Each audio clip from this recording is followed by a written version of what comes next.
Bom, estamos de volta com o Porto em Revista, feito diretamente do plenário da Câmara. Nós estamos na mesa da presidência da Câmara, o que muito nos honra, com o nosso amigo Antônio Carlos Banha Joaquim, vereador. Banha, eu vou te fazer uma pergunta, duas perguntas numa só. O Porto ainda é um bom negócio para Santos?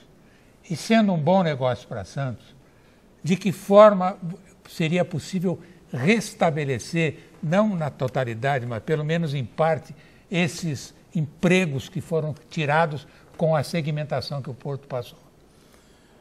Com certeza e sem dúvida alguma, o Porto é o melhor negócio da cidade de Santos.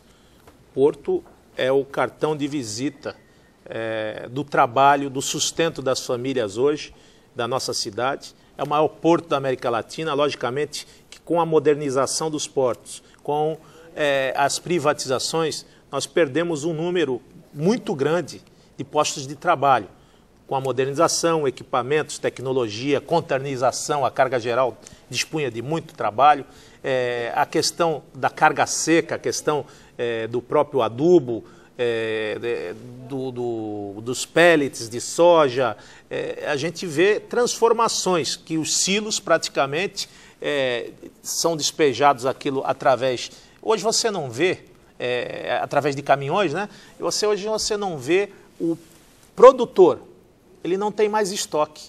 A figura do armazém geral, que era de uma suma importância no passado, hoje existem armazéns gerais na própria cidade virando espigões, virando escritórios, edifícios com escritórios ou de moradia. Então você vê que o grande estoque que nós mantínhamos, em qualquer que seja o modal de carga, qualquer que seja a expertise praticada com relação à carga transportada, esse estoque ele fica armazenado nos caminhões que assolapam toda a malha rodoviária. Hoje você vê caminhões em trânsito, você vê caminhões esperando, aguardando fila para descarregar carga em determinados locais, como o Santos. A gente vê a safra do açúcar, tem a safra do adubo e tem a questão dos containers. E a gente não tem mais aquela capacidade, aquela infraestrutura, porque toda a zona primária está tomada, toda ela loteada por empresas de container, por uma área de terminal de passageiros que hoje já não comporta e não atende à demanda de passageiros. Você que tem um conhecimento vasto na questão do turismo da região e acompanhou de perto esse crescimento, a gente está pecando hoje, estão perdendo espaço para ser a subsede da Copa do Mundo, porque nós não temos hotéis de 5 estrelas na cidade, porque não se programou, se não investiu, ou não se tinha uma linha de investimentos do próprio governo federal para esse tipo de atividade, e também pela falta de espaço que nós temos dentro da ilha, que temos 44 quilômetros quadrados dentro de Santos, e temos na área continental, sim, 250 quilômetros quadrados, mas que um espaço muito pequeno, porque a maior parte dessa área continental é Mata Atlântica, é área de preservação. Logicamente, estamos aí desenvolvendo alguns portos na área continental, o Embraportes, o BTP, do lado de cá, perto do Barnabé Bagres. São mais postos de trabalho. Agora, a gente precisa ter capacitação, escolas profissionalizantes dedicadas ao trabalho da nova dinâmica que tem o Porto de Santos e, logicamente, consequentemente, essa ligação do Guarujá com Santos e o crescimento de Cubatão, porque nós temos também, a Cosipa, o Trafértil, a tendência de aumentar aquela área para dinamizar o dia a dia do trabalhador santista. Logicamente vão precisar mais estivadores, mais conferentes, mais trabalhadores, engajadores de carga, mais as agências praticamente elas perderam a sua finalidade nesse processo a partir do momento que o armador ele se sediou em Santos. Hoje o armador faz o trabalho que a agência fazia. Então ele pega um escritório, mantém sua equipe para atender os navios da sua bandeira, da sua linha. Aí o outro já, a agência que trabalhava com 5 ou 6 linhas regulares, ela deixou de existir para trabalhar com despacho. E assim sucessivamente. A gente vê até, para quem não sabe, Santos ainda é o maior importador, ou melhor, Santos é o corredor de importação e de exportação de carne para o mundo. as carnes frigorificadas, os contêineres frigorificados passam por Santos. A sua grande parte, 80% da carga exportável do Brasil para o exterior passa aqui em Santos. Então, isso demanda espaço, tomadas, um complexo portuário de primeiro mundo. A gente vê hoje áreas instaladas no entorno da Imigrantes, da Domênico Rangoni, de Guarujá.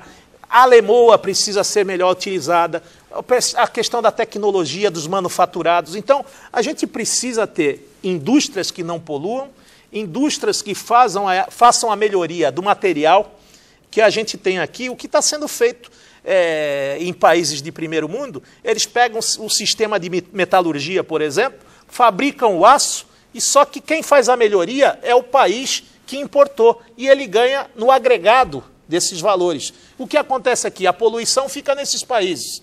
E o agregado, a melhoria dos valores é feita dentro do país que importou ou que exportou a mercadoria. Ou seja, compra-se o aço barato, melhora-se ele, triplica, quadriplica, multiplica esse valor agregado na transformação desse aço e, logicamente, tem um produto final. Se a gente fala no aço, mas em toda a mercadoria que você tem uma tecnologia, ou se você agrega valor nessa mercadoria, logicamente você não vai precisar essa distância muito grande. Precisamos explorar as hidrovias que só ficaram no papel até hoje.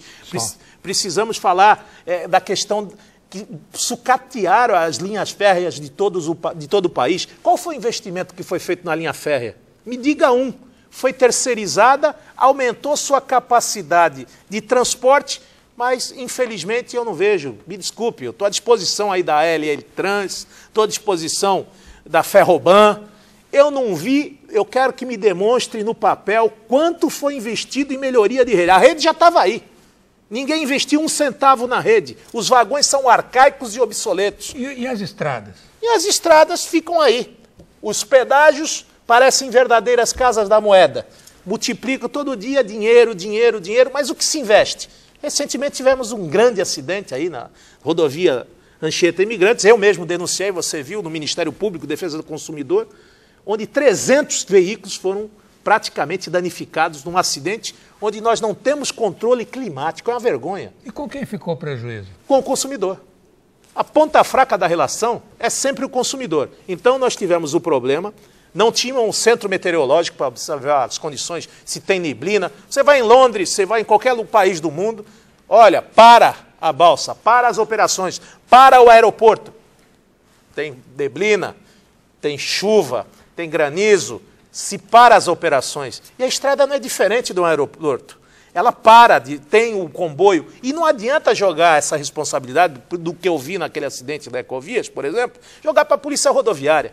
A Polícia Rodoviária está lá para manter a disciplina do trânsito e, logicamente, essa questão de quem tem a concessão, já diz o nome, o cidadão é concessionário do sistema.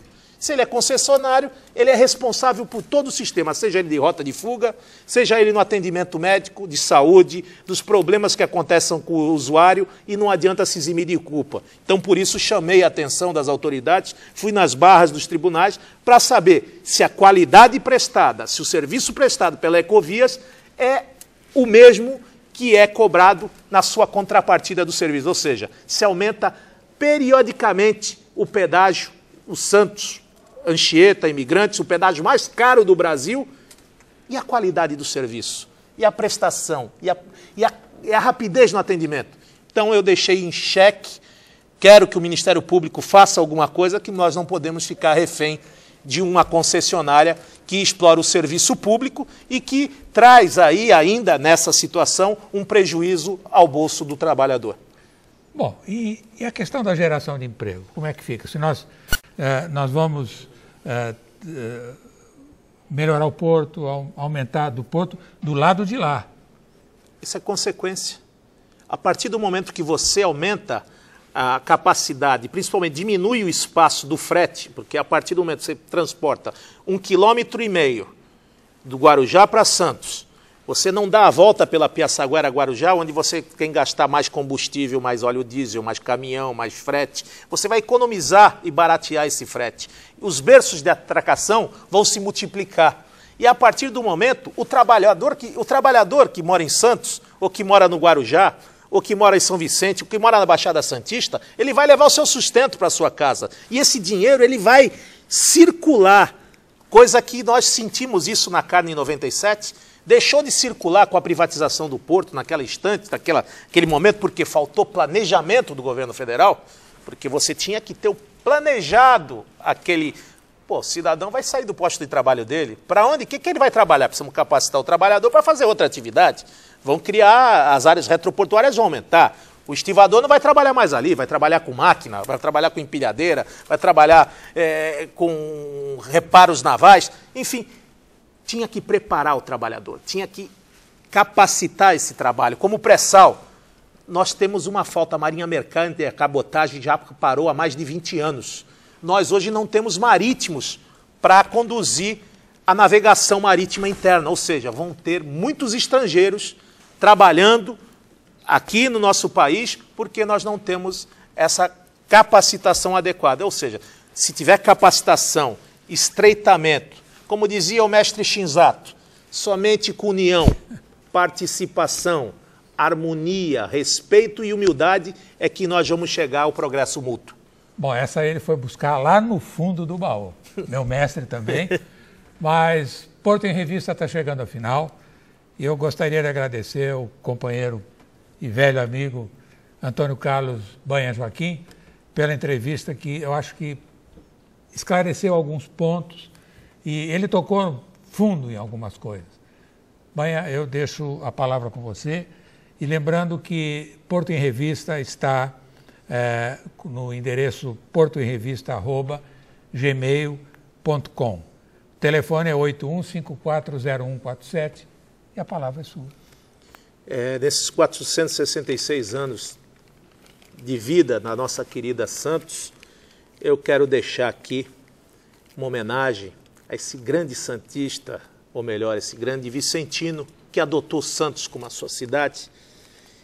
E quero parafrasear aqui o nosso querido Padre Paulo, onde ele dizia que Santos é uma força viva, temperada no fragor de batalhas memoráveis. E eu acredito nisso e tenho certeza que o santista que está, nesse instante, prestando atenção no nosso programa, sabe que nós temos uma capacidade ímpar para sobrepor problemas, para buscar, onde buscamos muitas vezes através do sangue, suor e de lágrimas, o desenvolvimento necessário, e eu tenho certeza que Santos terá ótimos momentos nesse presente e num futuro bem próximo, não exportando mais profissionais para fora e tendo uma qualidade de vida invejável, porque a tendência com relação a essa união de todas as cidades que compõem a Baixada Metropolitana é fundamental para o crescimento da nossa sociedade.